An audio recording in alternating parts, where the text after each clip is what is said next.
Hey, kid. Victor Armand lifted a glass under the chandeliers, voice smooth and mocking. How about you play something for us? Maybe Happy Birthday? Laughter rolled through the Manhattan Philharmonic's hall, light and sharp against marble floors. Donors leaned forward, eager for a sideshow before the concert.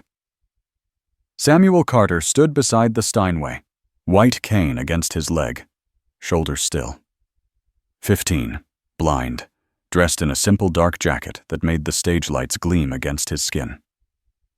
At the back wall, Henry Carter gripped his cap, knuckles pale inside Janitor's gloves. A hand steadied the janitor's sleeve at the back row. Victor swirled the wine in his glass. Don't be shy. A room like this loves a surprise. Sam traced the piano's edge, fingers steady. He turned slightly, face calm but set. Actually, his voice cut through the noise, I'd rather play Bach. Partita number 2, C minor. The laughter stopped mid-breath. A chair scraped. Someone cleared a throat. Victor's brow flicked. Bach? The smile shrank, careful now. That's ambitious. Ambition only bothers people who aren't ready. Eyes shifted across the rows. Pearl necklaces, tuxedo collars, phones lowering. Even a reporter paused her pen. Victor set the glass on the piano, slow enough for everyone to notice. All right, young man. Show us what you think you've got. Sam tilted his head, listening. The faint hum of the lights, a cough, the tremor in a patron's breath. Every detail settled inside him, lined up like notes waiting their turn.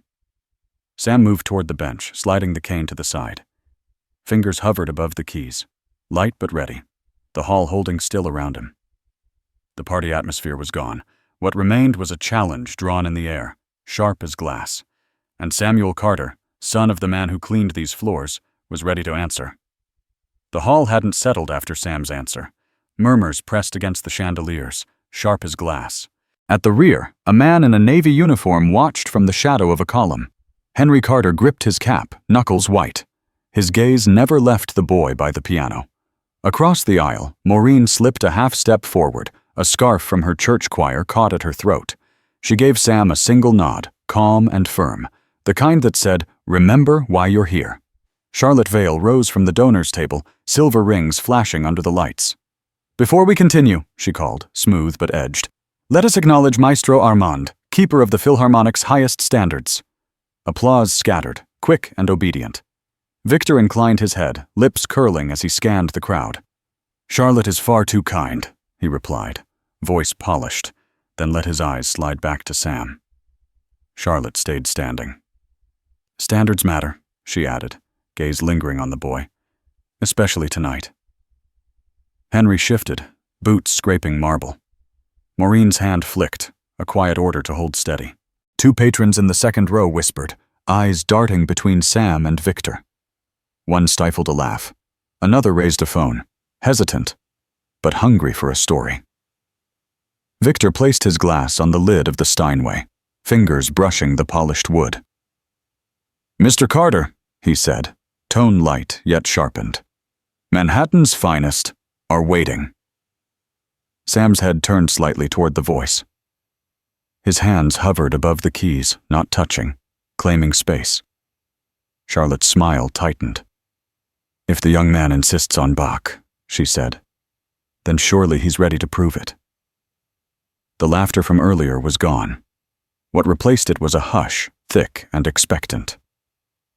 Henry's cap shook once between his palms before he forced them still. Maureen's shoulders held their line. On stage, Victor straightened, elegant and predatory. Sam remained seated, calm as stone. The gala's bright chatter had drained away, leaving a thin wire of tension strung from the donors' table to the boy at the piano. Everyone in the hall felt it tighten. The evening was no longer about cocktails and charity. It was about whether Samuel Carter would rise or be broken under the lights. Victor rested one hand on the Steinway, the other still hovering near his glass.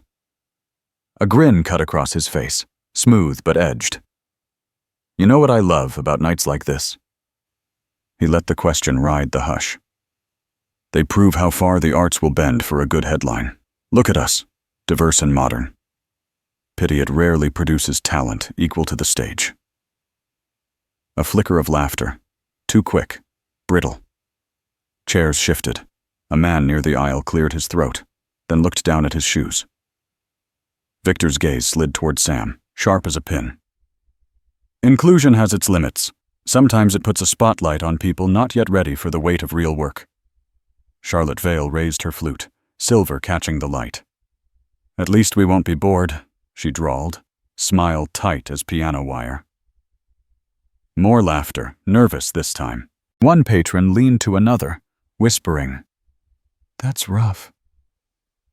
But the words died when Charlotte's eyes swept the row. Sam sat quiet at the bench, hands still above the keys. The cane rested along the floor, white against polished wood. He didn't flinch, only tilted his head slightly, as if measuring the space between mockery and music. Henry's cap trembled between his palms at the back of the hall. Maureen's scarf brushed his sleeve, a silent anchor. Victor turned back to the crowd, voice warming again. Excellence isn't charity. It's discipline, lineage, nights spent chasing perfection while the rest of the world sleeps. That is what tonight celebrates. Charlotte set down her glass with a neat click. Standards protect the craft, she said, eyes still on Sam. If the boy wants the honor, let him meet them. A low stir rolled through the donors, uneasy, guilty, excited all at once. Someone raised a phone, then lowered it, unsure whether this was cruelty or theater. Victor straightened, elegant as a blade. Shall we continue? Every gaze turned to the boy at the piano. Chandeliers burned hot overhead, their reflections trembling in the polished lid. The laughter from minutes ago had drained away, leaving only the thin, waiting silence that follows a line drawn in public. Sam remained still, a dark outline against the white keys, the calm at the center of a storm gathering around him. Sam let the quiet stretch until the room felt like glass. He straightened, fingers resting lightly on the edge of the bench. If I may, his voice clear, measured, I'd prefer to play Bach. Partita number 2. C minor. A breath later, he added, though it might be a little beyond tonight's audience. The word slid into the air like a blade. A ripple passed through the donors, sharp intakes of breath, startled glances over crystal stems. One woman's bracelet clinked against her glass. Another guest leaned forward, eyes bright with the promise of scandal. Victor's brow pulled tight, the easy grin flickering. Excuse me. Sam stayed where he was, still calm, his blind gaze angled toward the room.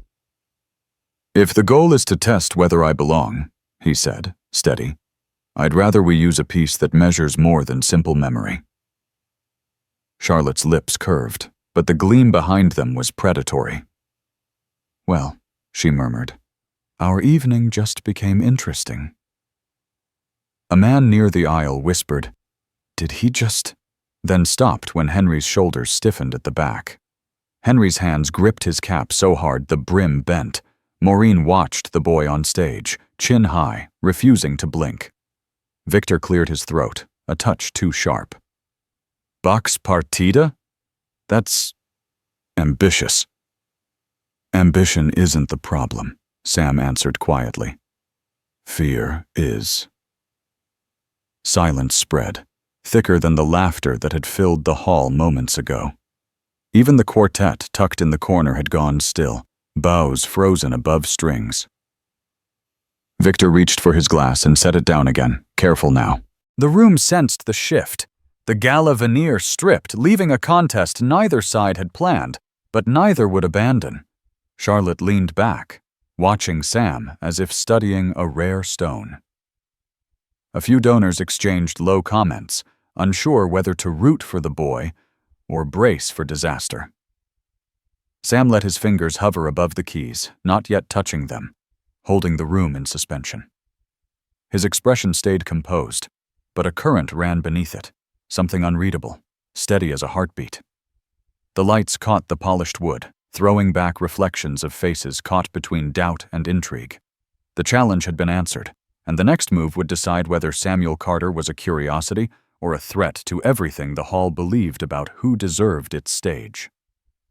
The hall around Sam faded, replaced by the basement where it had all begun. Cool air smelled of wax and old hymn books. A battered upright piano leaned against cinder block, its varnish rubbed dull where hands had searched for sound. Andre Miller stood beside the lid, sleeves rolled above wiry forearms. "Keep your spine loose," he murmured. "Let the keys tell your story, not theirs." Sam's fingers settled on middle C. Notes climbed out, shaky for a breath, then steady, filling the narrow room with something larger than its walls. Andre's mouth curved, equal parts pride and warning. "This isn't just practice. It's proof you don't belong to what tries to break you." The door opened, letting in a thread of winter air and the scent of brass polish. Clarence Jones filled the doorway, tall, gray at the temples, trumpet case hanging from his hand. His name carried weight in Harlem clubs, a legend who'd once fought to keep a bandstand that others said wasn't his. Andre straightened. "Clarence, glad you came."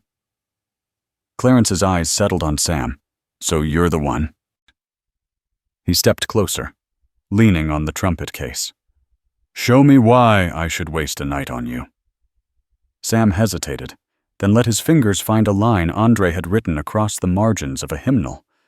Half Bach, half gospel. The melody lifted through the stone room, fragile yet unyielding. Clarence's head tipped, a smile creasing deep lines around his mouth. "Every note you play is a brick against their wall," he said. "Stack them high enough, and one day the wall won't stand a song like yours." Sam paused, hands resting on the keys. "Do you really think they'd let someone like me on a stage like theirs?" Andre crossed his arms. "They don't give you permission. You take the room, same as anyone who ever mattered." Clarence tapped the piano, soft but certain. "And you don't ask them to clap. You play until they have no choice." Sam nodded, shoulders squaring. He launched into the piece again, faster now, weaving hymn and baroque into a single voice. The battered upright shook faintly under his hands, but the sound that filled the basement was clean, defiant. Andre glanced at Clarence. Both men understood they were hearing more than a boy practicing scales. They were hearing a claim. A promise that one day, in a hall far above this room, Samuel Carter would make them listen. The basement dissolved. The hall snapped back, sharp with chandeliers and waiting eyes. Victor slid onto the bench, coattails neat, hands hovering like a king about to sign a decree. "Let's make this interesting," he said, voice silk over steel. He struck a bright chord, wrong, gleaming. The next phrase danced, easy and sunlit, nowhere near the shadowed key Bach had written. Sam turned his head, still facing forward. "Maestro, the Partita lives in C minor." A hush fell, quick and heavy. Someone shifted in a chair. Glass stems rang. Victor played on, shoulders loose. "A quick ear test, that's all." Sam's hands rested above the keys, not touching. "Then let's keep the test honest." Charlotte Vale's smile tightened. The edge of her flute dug into her palm. Victor launched into a run, fingers flashing. "Technique first," he clipped. "Emotion later." "Not with this one," Sam answered, calm. "It mourns. Your key won't let it." A black usher by the side wall paused mid-step, eyes steady on the boy. Maureen caught that look, small and sure, and passed it to Henry at the back. Victor shifted, chords turning darker, louder, as if volume could fill what was missing. Sam tilted his chin. "Weight isn't volume. It's in the line." A patron whispered, "He's calling him out." The murmur rippled, half thrill, half disbelief. Victor stopped. His profile stayed smooth, but the hall caught the pause under the polish. "So," he said quietly, "truth over theater?" "Truth first," Sam replied. Victor pressed the right key this time. C minor, deep and clean. He ran the opening with textbook care, each measure polished, precise. Sam listened, counting silences the notes didn't cover. "Clean," he said. "But it doesn't grieve." Another stir rolled through the donors. A critic leaned forward, pen frozen above paper. Victor rose, smoothing his jacket, smile clipped back into place. "Enough demonstration," he said. "Our young Mr. Carter wants Bach.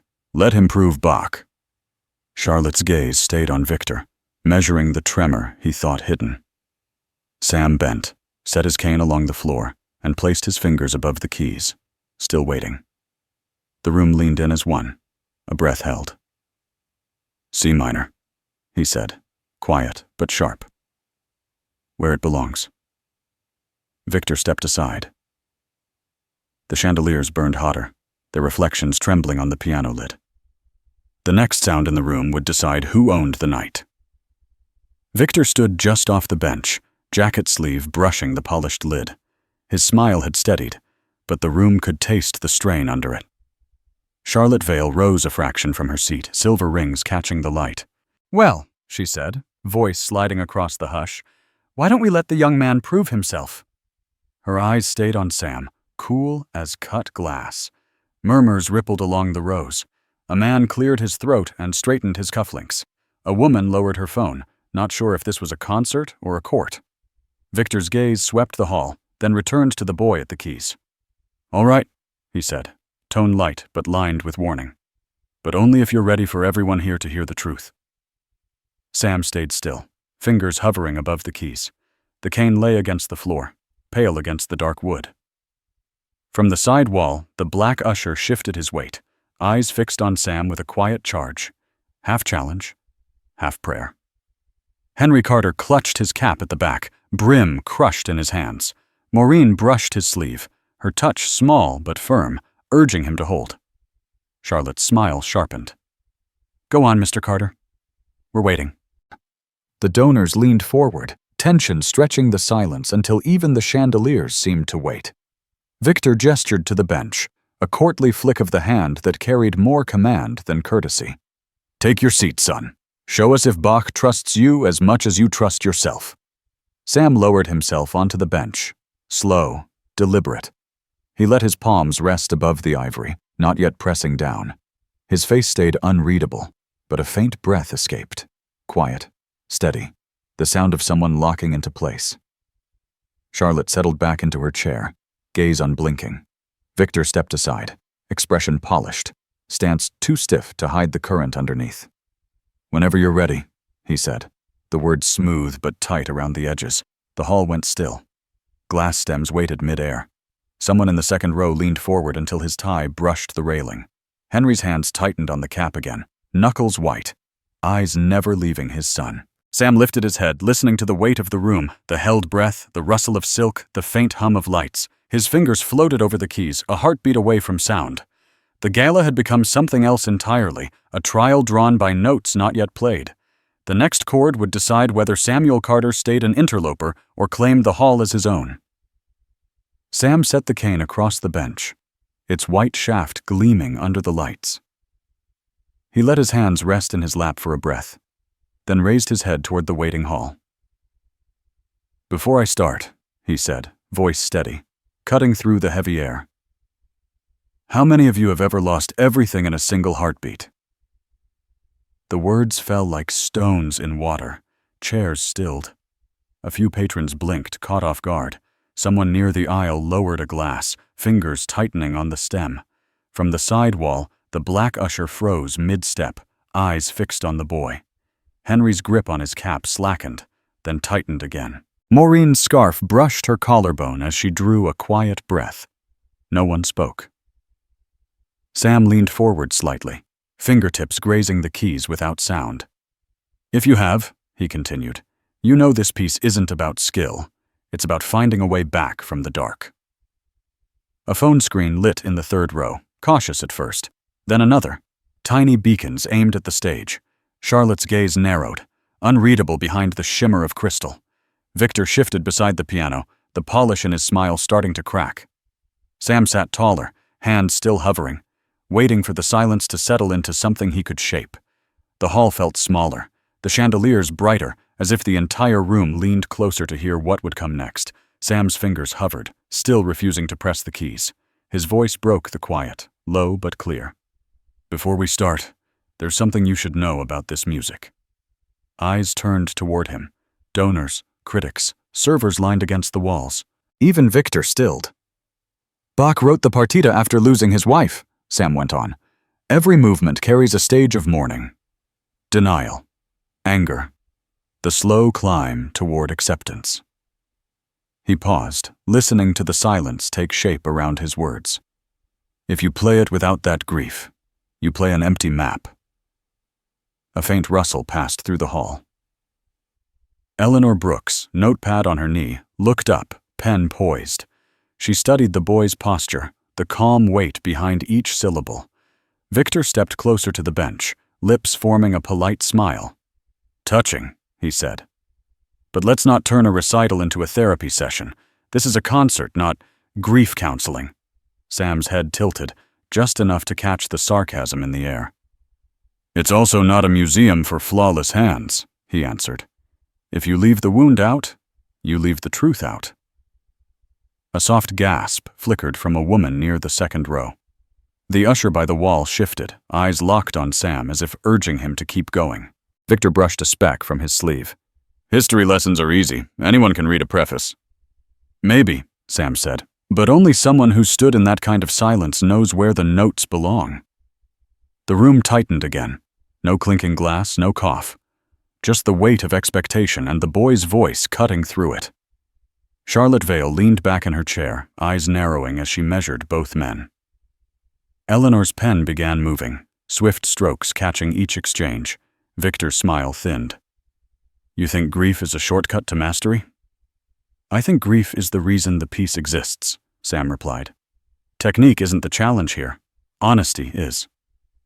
A low hum spread across the audience, people whispering, some frowning, others nodding.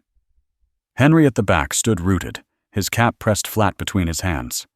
Maureen's gaze flicked from Victor to Sam, sharp with a quiet pride. Victor adjusted his cuffs, letting the gesture by a heartbeat. So, he said finally, you claim to understand Bach's intentions better than anyone here? Sam didn't flinch.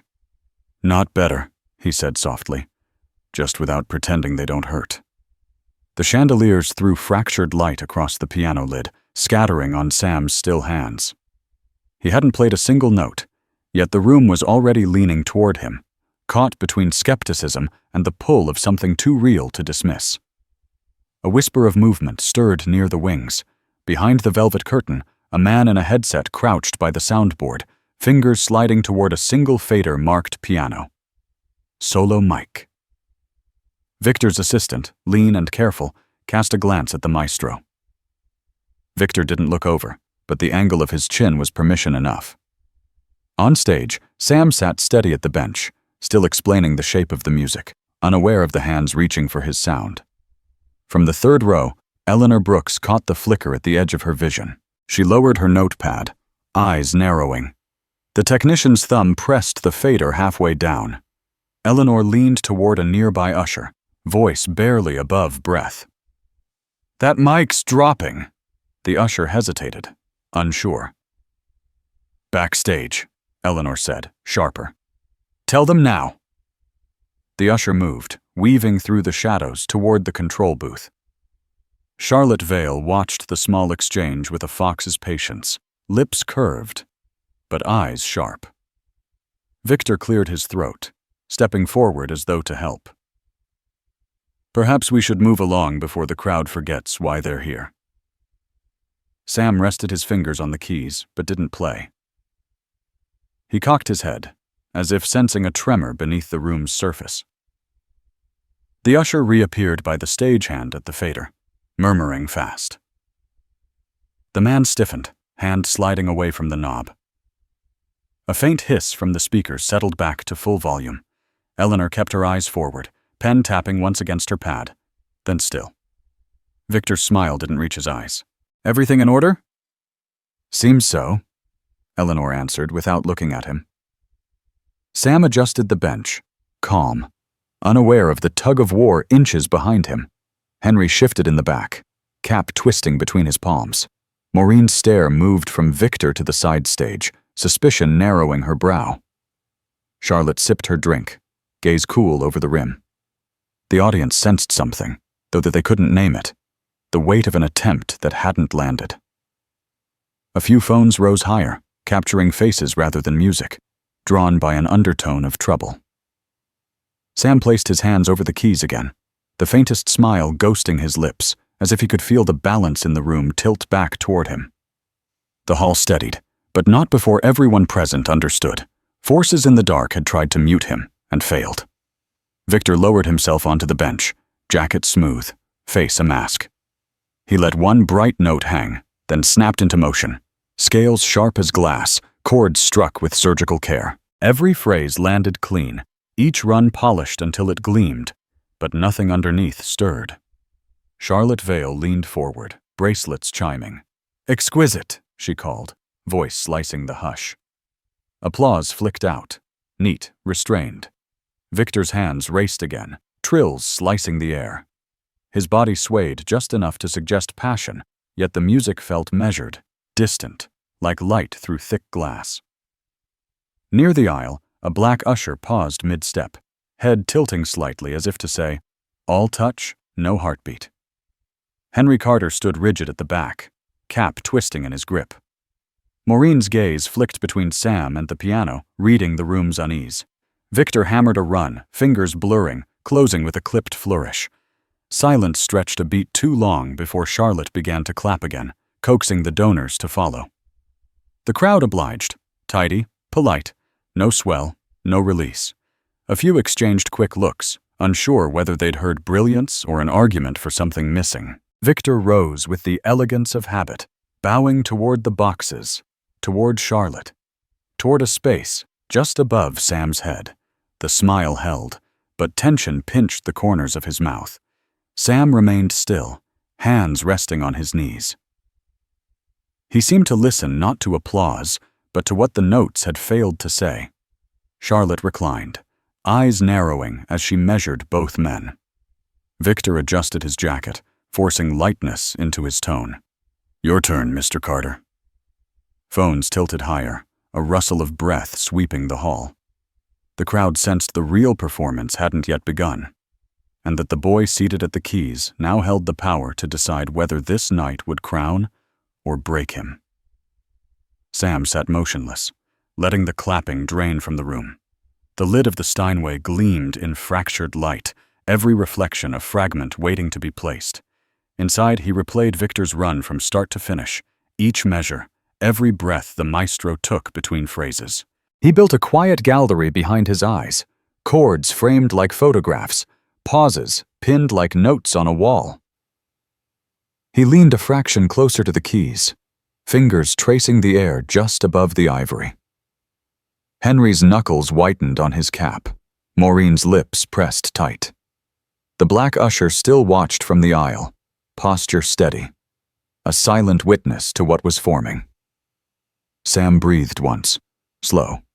Too clean, he thought, cataloging the lack. No grief in the allemande, no tremor before the sarabande. He stored each absence alongside the precise strikes, arranging proof for the answer he meant to give. Charlotte Vale's gaze cut across the room, assessing the boy's stillness. Victor cleared his throat. "Ready to play, Mr. Carter?" The smile on his face didn't reach his eyes. Sam's hands hovered, calm as stone. "Almost," he said quietly. "Just lining up where you left the story unfinished."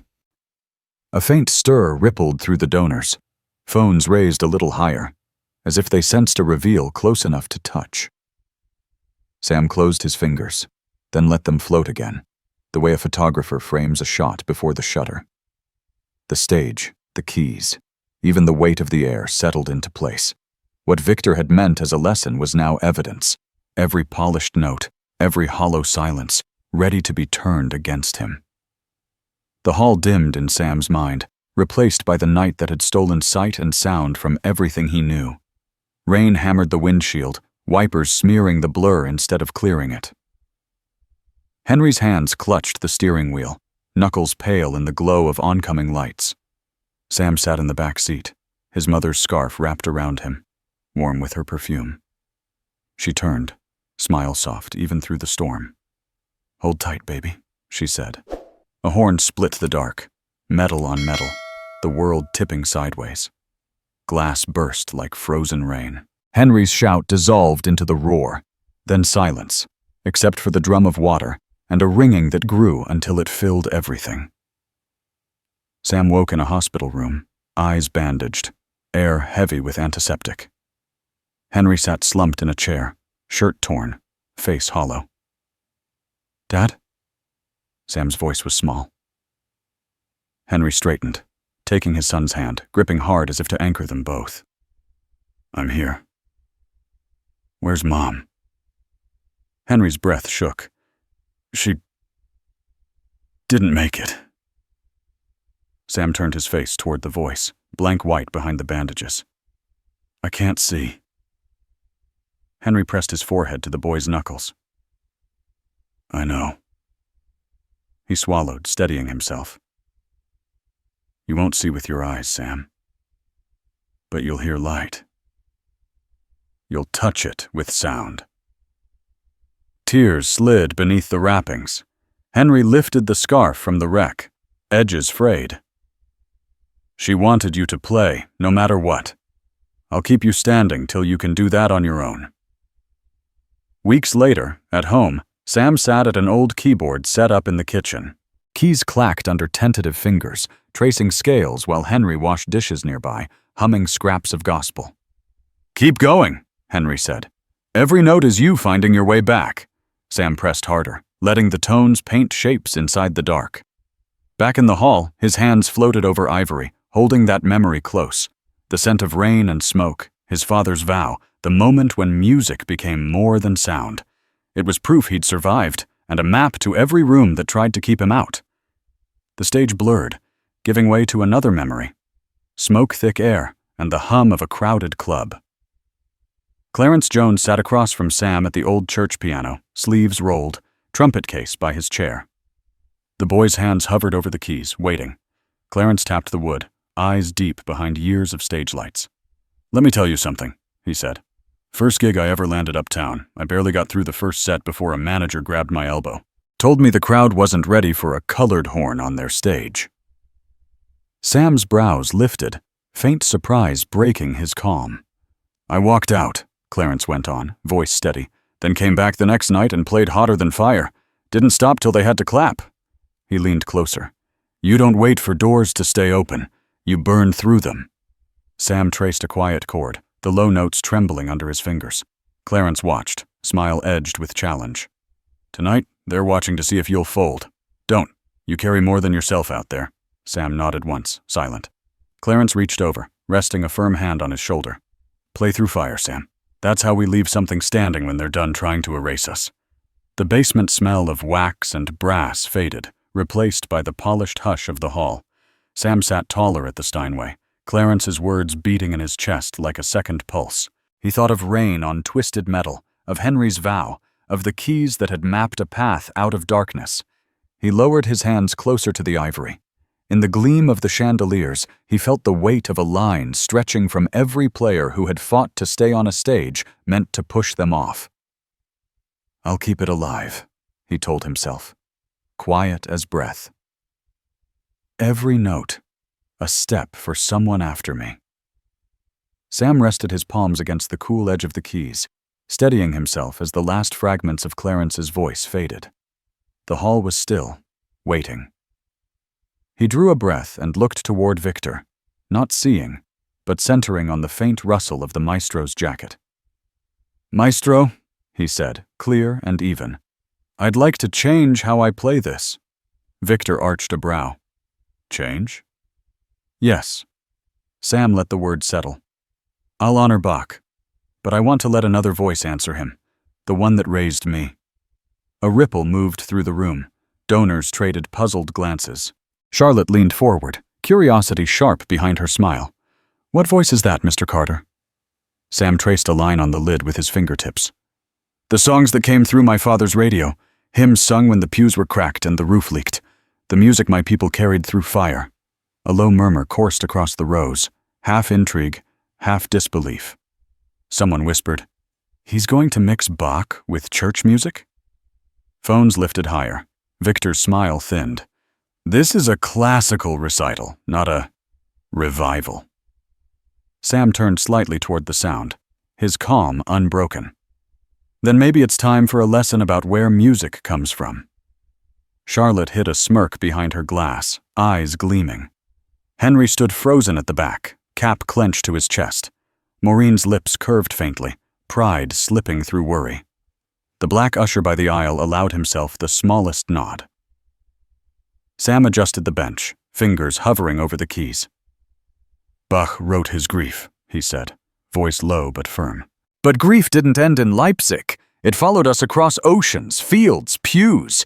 If I play only his sorrow and not ours, the piece stays unfinished.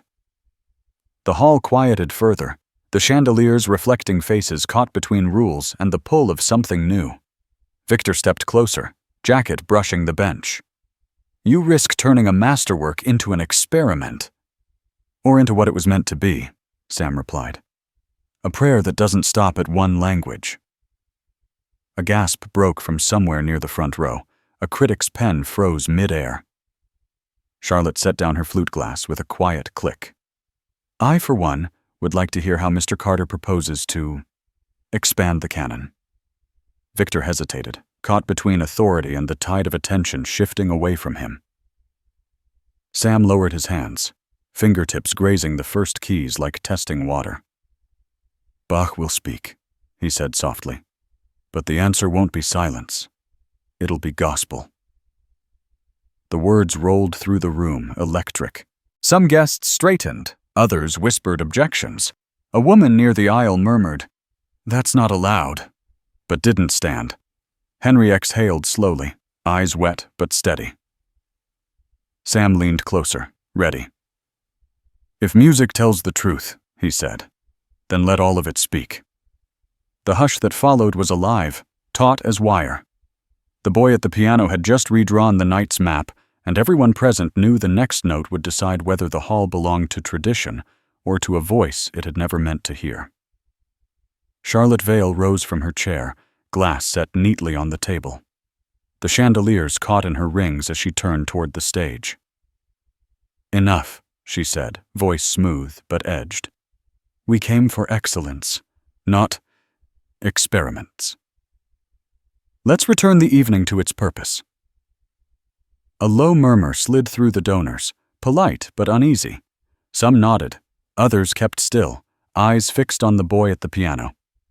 Victor stayed beside the bench, caught between relief and unease. Charlotte stepped closer to the front row, smile sharpened. Mr. Carter, talent is admirable, but this hall isn't a playground for amateur hybrids. Tonight is for professionals. Sam's hands rested on the keys, unmoving. He lifted his head just slightly, listening to every syllable, weighing them. From the back, Henry Carter moved forward 2 steps, boots landing heavy on the polished floor.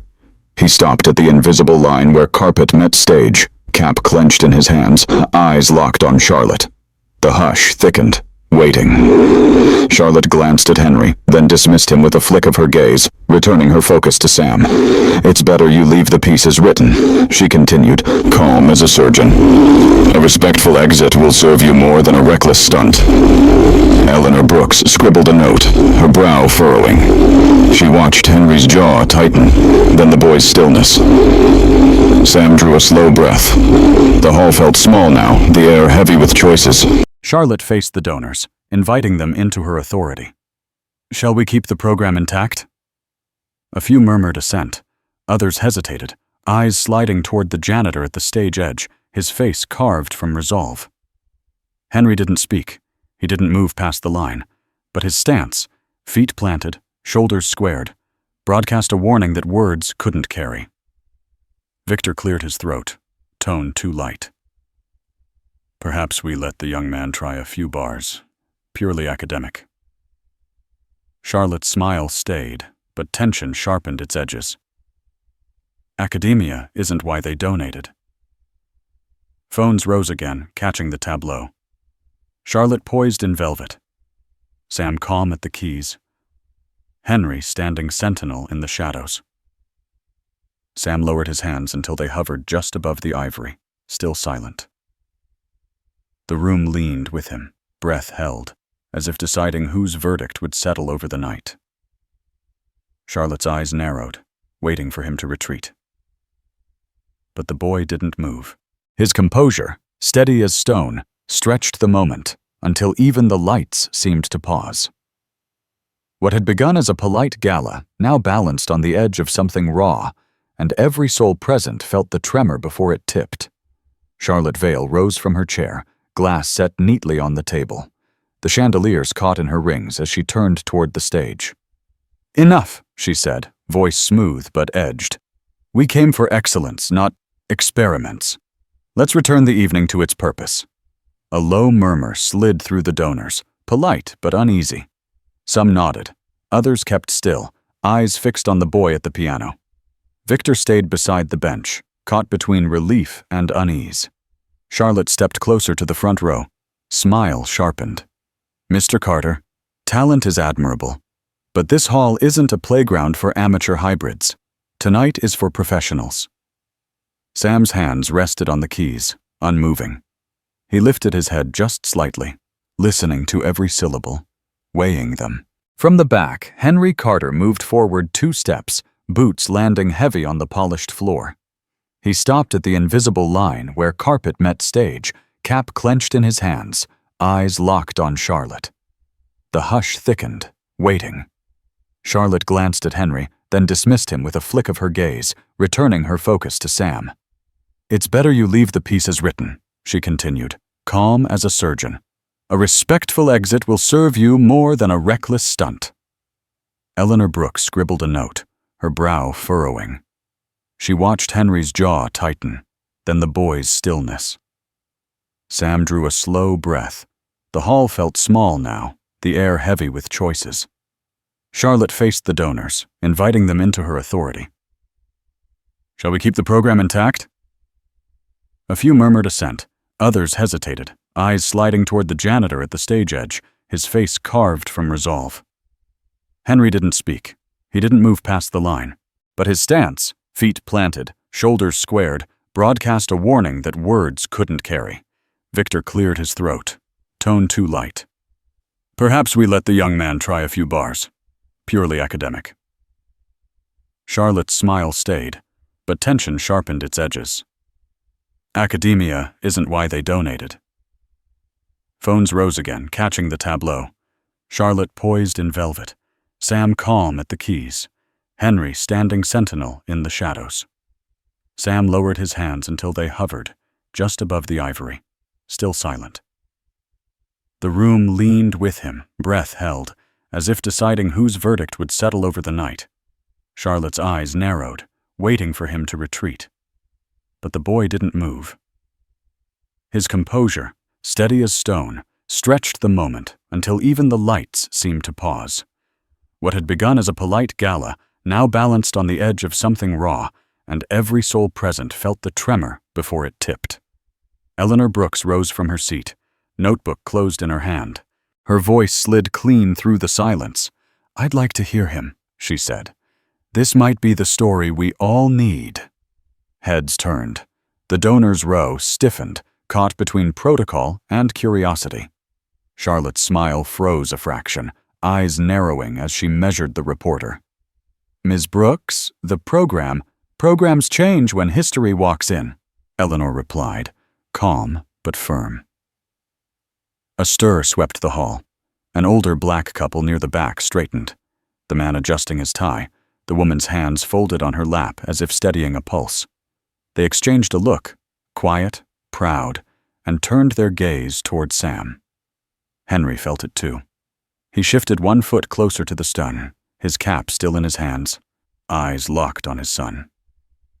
Sam remained seated, hands poised above the keys, waiting. From the aisle, the usher who'd been watching all evening gave a slight nod, the kind passed from pew to pew when a preacher was about to speak truth. Charlotte's gaze swept the room, looking for allies. Some patrons hesitated, others stared at the floor. But a few, gray-haired, weathered faces who remembered marches and hard-won stages, leaned forward. "Let the boy play," one man said, voice low but clear. "Let's see if music can still surprise us. A woman beside him added, "Some of us fought too long to watch courage be silenced." Applause didn't break, but something deeper shifted. The hush was no longer a barrier. It was permission waiting to be claimed. Victor's expression wavered, the polish thinning. Charlotte set her glass down, fingers tightening around the stem. Eleanor stayed standing, steady as a witness giving testimony. Sam inclined his head toward the sound of her voice, then toward the quiet affirmations from the back. His shoulders squared, calm wrapping around him like armor. The room had turned. What had been a debate about rules was becoming a reckoning, and every eye fixed on the boy holding the next move. Sam rose from the bench with a steadiness that quieted even the air. He slid the cane a little farther along the floor, then placed both palms on the edge of the piano as if taking its pulse. A deep breath drew through him, slow and deliberate. He let his fingers settle just above the keys, the way someone tests the heartbeat of a living thing. Victor watched from the side, arms crossed tight. The smirk that had framed his face since the gala began faltered, leaving a flicker of doubt. From the far rows, a few elders in dark suits leaned forward. One man rested a hand on the knee of the woman beside him, an old rhythm, the quiet encouragement given at choir rehearsals and vigils. Henry stood at the base of the stage, cap pressed to his chest. Maureen's hand touched his sleeve, steadying him, but her gaze never left Sam. The black usher shifted subtly, feet planting wide, chin lifting as though bracing for a downbeat in a familiar hymn. Sam tilted his head, as if hearing something just out of reach. "All right," he said, voice even, carrying past the chandeliers. "Let's start where the story really lives." A low ripple moved through the audience, phones raised, but no one dared speak. Victor tried to recover his posture, drawing himself taller. "Whenever you're ready, Mr. Carter," he offered, but the words came thin, lacking their earlier edge. Sam's hands floated higher, then hovered. He let silence stretch, giving the room time to feel its own heartbeat. Eleanor Brooks, still standing, scribbled a note, then lowered her pen, eyes intent. Sam lowered his fingertips until they rested lightly on the ivory. The hall leaned in, breath caught. He felt the wood beneath, the hidden strings, the weight of every lesson, Andre's patience, Clarence's fire, Henry's vow. Behind them, echoes older than any hall hummed in the back of his mind. Sunday choirs lifting sorrow, laughter threading through hardship, hands clapping rhythm against oak pews. Sam inhaled once more, steady, and let the first faint pressure settle under his touch. The night shifted with it. A boy's quiet claim was becoming the center of the room, and the man beside him could only watch as certainty gave way to unease. Silence folded over the hall, thick enough to hear the faint buzz of lights above the chandeliers. A single beam angled down, catching Sam's hands where they hovered above the keys.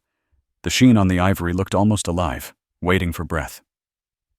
Henry stood at the edge of the stair, cap crushed against his chest. Beside him, Maureen kept one palm on his sleeve, steady as stone. From the aisle, the black usher eased closer, head high, like a deacon stepping forward before a hymn. In the back row, the older couple leaned toward each other, their eyes bright with the same quiet pride they'd once felt in pews. When a young soloist stood trembling before a congregation. Charlotte Vale shifted in her seat, crossing her legs with deliberate calm.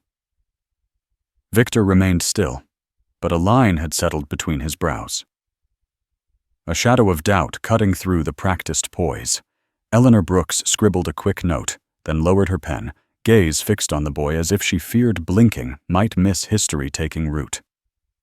Sam breathed once, steady and low. The air around him changed. More than anticipation, it was the weight of generations folding into a single measure. He let his fingers brush the keys, barely enough to stir a whisper, then lifted them again, holding the pause until the room leaned with him. No one coughed. No chair creaked. Even the waitstaff froze by the walls, trays balanced, eyes locked on the stage. For a heartbeat, the concert hall felt less like a gala and more like a sanctuary, the hush before a prayer or the downbeat of a song that had carried people through storms. Sam set his shoulders ready. The moment before sound had become its own kind of music. Sam drew one long breath, letting it anchor him. He pressed the first chord. Low, sure, steady. C minor opened like a door. The line of Bach's Allemande walked out, clear as candlelight, carrying a sadness older than the hall itself. The room held still. Victor stayed near the bench, arms crossed tight. Charlotte leaned forward, lips curved but watchful. Sam let the theme speak a moment, then bent it, slipping in a blue note that tasted of pews and wood smoke. Another followed. Soft call, quiet answer. A rustle moved through the back rows. Henry's chin lifted. Maureen touched his arm. Sam pushed deeper. Bach's mourning grew into something rougher, a steady hand rising from chains. A single riff, a little gospel twist, cut through the solemn air. A woman in a hat whispered, "Sing it, son." Her partner nodded, tears tracing lines through years of Sunday mornings. Sam shifted, voice of the keys turning urgent. He pulled fragments of him into the score, threads of a people who had turned lament into survival. Phones glimmered like candles, but no one spoke above the sound. He slowed, holding a note until the room leaned with him. Then he drove forward, sharper, little bursts of swing darting between Bach's order, like laughter inside grief. Victor's jaw set. He tried to stand taller, but his eyes betrayed the loss of ground. Sam let the rhythms climb, grief pressing toward defiance. He snapped into a run, quick, bright, as if answering an old accusation that music must stay polite. From the balcony, an elder rocked slowly, whispering, "Play, baby, play." Sam answered without words. His fingers traced sorrow, then rebellion, then hope, each one layered like voices in a choir refusing to dim. The music softened again, sliding back to Bach's calm, but now the calm felt earned, not given. He shaped the cadence gently, a prayer settling after storm. For a moment nothing moved. The last note hovered, trembling in the rafters. Then a single shout, "Amen!" broke the silence. Applause burst wide. People surged to their feet, clapping hard, voices spilling into hallelujahs. Some waved phones high, others wiped their cheeks, too overcome to film. Henry pressed his cap against his heart, eyes wet, shoulders straight. Maureen's hands came together once, twice, then she let herself cheer. The usher by the wall joined the rhythm, palms ringing like church wood. Charlotte remained seated, glass untouched, expression torn between poise and awe. Victor stood frozen, a man who'd watched something slip beyond his reach. Sam kept his palms resting on the keys, head slightly bowed. Around him, the ovation rolled. Raw, untrained, part concert, part altar call. He lifted his hands at last, letting the echo fade. What had begun as a recital now felt like testimony, a bridge between mourning and freedom, carried on every breath in the hall. Victor staggered a half step toward the piano, eyes fixed on Sam as if the boy's hands might still betray him. This can't be," he muttered, voice cracking loud enough for the front rows to hear. "It isn't possible." Charlotte shot up from her chair, heels sharp against the floor. "Everyone, please," she said, summoning a smile that didn't hold. "Let's remember we're here for art, not theatrics." But the donors were no longer looking at her. They stood clapping, some crying, others holding phones like lanterns. An older black woman near the aisle shook her head slowly, tears shining. "That's history playing right there," she said, voice carrying. Her companion laid a steady hand on her back. "Truth always finds a stage," he added. Victor turned to them, reaching for an anchor. "He twisted the piece," he insisted, but the words stumbled. Bach never met us," the usher answered quietly from the wall, drawing murmurs of assent. Charlotte moved closer to Victor, whispering fast, "Control it. Smile." She pivoted toward the audience, palms lifted. "Let's give Maestro Armand credit for encouraging new talent." A man in a gray suit cut her off, voice firm. "He didn't encourage anything. The boy carved his way here." Applause surged again, heavier, an undertone of amen threading through it. Victor's face drained, posture shrinking, as though the clapping itself pressed him down. Charlotte tried one last volley, voice pitching higher. "Friends, remember why we gathered. To support excellence." "Excellence just happened," someone called from the balcony, laughter in the shout. Henry remained by the stage, cap against his chest, gaze steady on his son. Beside him, Maureen allowed a small smile, relief mixing with triumph. Sam stayed seated at the keys, hands quiet in his lap, letting the roar belong to everyone else. Charlotte's shoulders sagged. The poise she'd worn all evening slipped, leaving only calculation and a trace of fear. Victor lowered himself into a nearby chair, head in his hands, the polished maestro undone by a boy who'd given grief a voice and let it stand. The hall pulsed with clapping, shouts, even a soft hallelujah floating from the back. What had been their stage now felt claimed by another story, one too alive to be dressed back into silence. The ovation didn't fade. It rolled forward, a living tide. Some clapped in rhythm, others raised open hands the way they would in church when a song hit bone. Henry stepped onto the stage, crossing the line where carpet met wood. Sam rose from the bench as his father reached him. Henry pulled him close, cap pressed between them. "You did it, son," Henry whispered, voice thick. "You let them hear the light." Sam's hand stayed at his father's back, steady, soaking in the warmth through all the noise. Eleanor Brooks threaded through the crowd, notebook tucked under her arm, recorder in hand. She stopped a few feet from the pair, waiting until Henry eased his hold. "Samuel," she said, clear enough to carry, but soft against the applause. "I'd like a word, if you're willing. This night belongs on record." Sam turned toward her voice. "What do you want to know?" Eleanor smiled faintly. "What you just played broke a ceiling most people don't admit is still here. I'm writing about it. The night art refused the fences." A few guests around her nodded, one older man calling, "Write it true, sister." Charlotte remained near the donors' table, shoulders tense, eyes scanning for allies that weren't there. Victor sat slumped, watching the crowd orbit a boy he'd meant to embarrass. The black usher joined Henry and Sam at the piano, resting a hand on the frame. "Brother," he said quietly, "you preached with those keys." Sam let a small smile crease his face. "That's what music's for."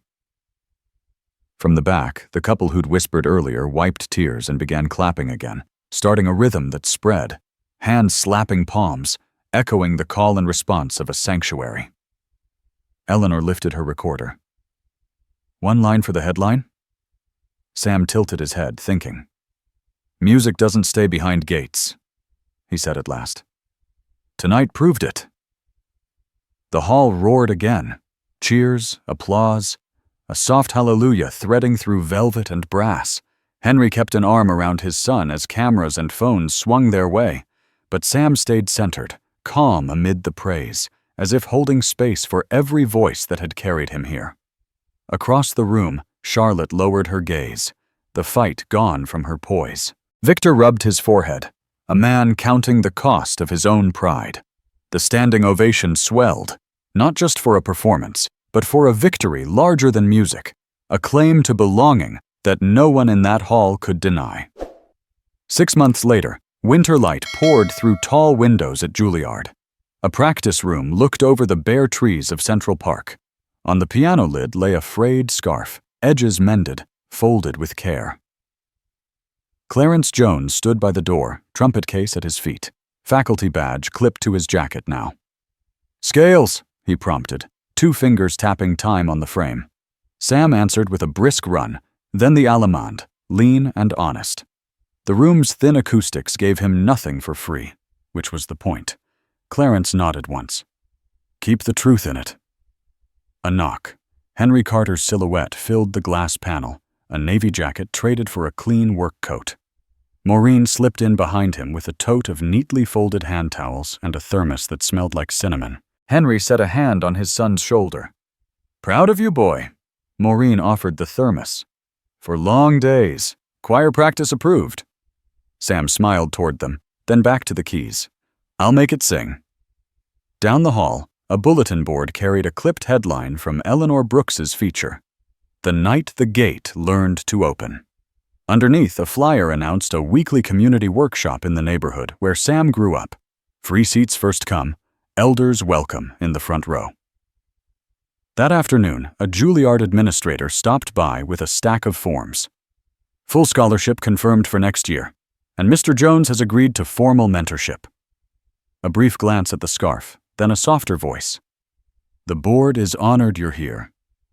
News traveled in other directions, too. Charlotte Vale's portrait vanished from a museum lobby plaque. Her seat on the Arts Council marked vacant pending review. In a downtown cafe, two donors murmured over coffee that checks would flow elsewhere now, toward programs that listened before they judged. Across the river in Queens, blinds half drawn, a grand piano crowded a small living room. Victor sat beside a child counting out quarter notes. When the boy missed, Victor stopped him with a raised hand, gentler than his old self would have allowed.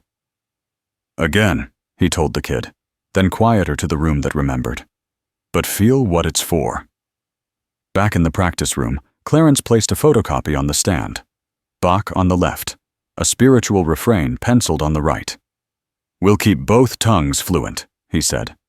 "No apologies." Sam traced the margin with a fingertip, and when the hall pushes back, Clarence's eyes warmed. Then we push music forward. Evenings found Sam at the church basement. The battered upright still leaned against cinder block, but a second keyboard sat beside it now, keys clean, legs steady. Elders arrived early, claiming the front folding chairs. Kids sidled in with backpacks and bright eyes. The usher from the Philharmonic stood at the door, greeting folks like a deacon. "House rules," Sam told the room, hands open. "You don't need permission to be good here." Hands went up. A little girl played a shy line. An elder hummed a harmony under her breath. Someone in the back whispered, "Play, baby, play," and the room lifted with it. Henry fixed a wobbly bench leg. Maureen passed cups of hot cocoa, humming the alto part without thinking. Clarence took the second keyboard and laid a river of chords under a boy who'd never had a lesson until that night. Between sessions, Sam checked his phone. Messages from students at schools he'd never visited. A note from Eleanor about a follow-up story on new grants for neighborhood studios. A calendar ping for his first spring solo at Carnegie's smaller hall. He returned to the piano and set the scarf back on the lid. "We'll bring them with us," he murmured. Not a speech, just a promise. When class wrapped, the elders stood first, slow and sure, the way they rise after benediction. One pressed Sam's hand between both of hers. "You carry us well." Outside, the city breathed cold and bright. Inside, the last note hung a moment, then settled into the walls like a new kind of belonging. Juilliard in the morning, the basement at night, stages in between. None of it canceled the others. It braided into something sturdy enough to hand forward. Clarence flicked off the light. "Next week," he reminded the room. Sam gathered the pages, Bach and him side by side, and zipped them into his bag. The door swung open to the chill, and the music followed, ready to learn another city street by heart. Saturday light eased through the church basement windows, bright on fresh paint and two pianos set side by side. A paper sign on the door, hand-lettered in marker. "Free piano. All ages. No auditions." Henry knelt with a toolbox, tightening a loose pedal. "Press it now." A small foot tried. The pedal held. "Good," Henry nodded, wiping his hands on a clean rag. "This room's got your back." Maureen unrolled a bolt of deep blue fabric and lifted a needle. "Curtains first," she smiled. "Kids learn better when a place looks like it cares." Stitches ran straight and quick. The new cloth fell soft against the cinder block, turning basement into classroom. The usher from the Philharmonic checked a clipboard at the door. "Sign your name if you want a turn. Elders, front row seats. Like always." A couple of grandmothers took their chairs, purses in laps, eyes bright. Clarence set a metronome on the piano lid. "Click stays honest," he tapped. "You ride it till your hands tell the truth." Sam faced the room. "House rules?" He lifted a palm. "You don't need permission to be good. If you mess up, We clap you back into it. Snaps and chuckles answered. A shy girl approached the keys. I only know 2 notes. Play them, Sam urged. Make them mean something. She pressed. One, then another. Silence followed. Respectful. Waiting. From the elders' row, a warm murmur. Take your time, baby. A teen boy slid onto the second bench, eyes wary. They told me my fingers were wrong. We're not they, Sam replied. Try this shape. Their hands aligned. A chord bloomed, simple and whole. The teen's shoulders dropped. See, Clarence added, laying a soft chord underneath. Right is what tells the truth. Upstairs, the choir started rehearsal. Organ humming, a hymn name passing through the ceiling like a blessing. The basement caught the pulse. Children found a steady 4. Elders swayed, a quiet wave across folding chairs. Henry carried in a stack of wood and a drill. Couple more shelves for music books. Maureen pinned the last curtain. Blue fabric glowed in the morning light. Looks like a room that expects greatness. A little boy clapped a rhythm too fast. The usher stepped in with a grin. Listen first, then clap. He slowed his hands. The boy followed, cheeks proud. Phones stayed in pockets. The room learned by ear and by watching each other breathe. Sam moved between benches, adjusting posture, loosening a wrist, giving space. You don't beg the keys, he reminded. You invite them. An elder rose, voice steady with years. Let the child try that hymn turn. The shy girl nodded and tried. The note wobbled, then found center. A soft chorus of approval. Yes. There it is. Upstairs, the choir swelled. Downstairs, 2 pianos answered. Bach's line sketched by one student. A gospel reply from another. The sounds braided without argument, like neighbors sharing a table. Eleanor appeared at the doorway, notebook tucked away this time. No quotes today, she promised. Just wanted to see the future taking root.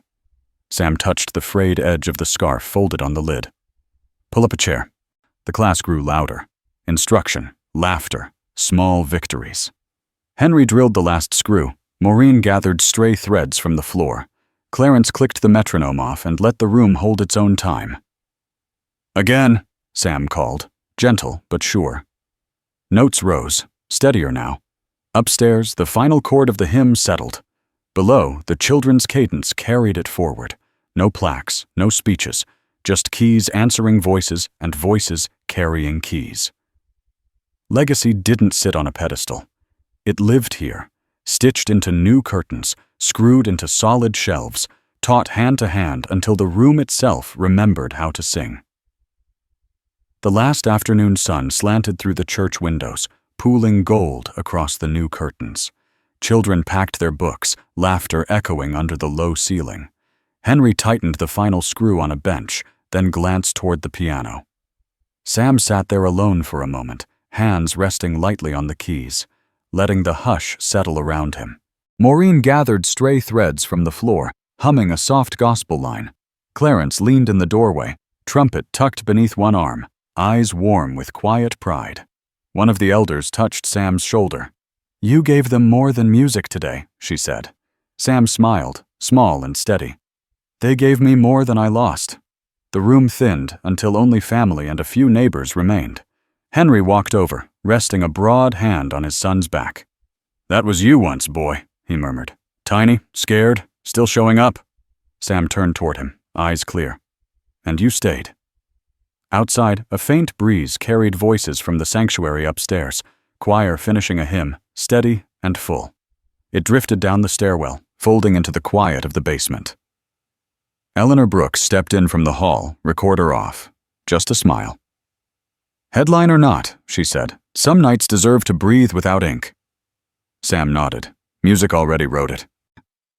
He closed the lid of the piano, palm lingering on the wood. Then he faced the little crowd, voice low but firm. True talent isn't just playing notes, he said. It's turning pain into light. Samuel Carter did that, for all of us. Henry drew him into a quick embrace. Maureen wiped at her eyes, pretending not to. Clarence gave a soft chuckle and shook his head. "You're carrying a torch, son. Keep it burning." Sam lifted the scarf from the lid, folding it with care. He looked at the children lingering by the door. "Come back next week," he told them. "Bring a friend. We'll make room." As they filed out, the choir's last chord faded, leaving only the scent of wood polish and the quiet pulse of possibility. The story ended not in applause, but in work waiting to be done, and a promise that music and hope would keep widening the room.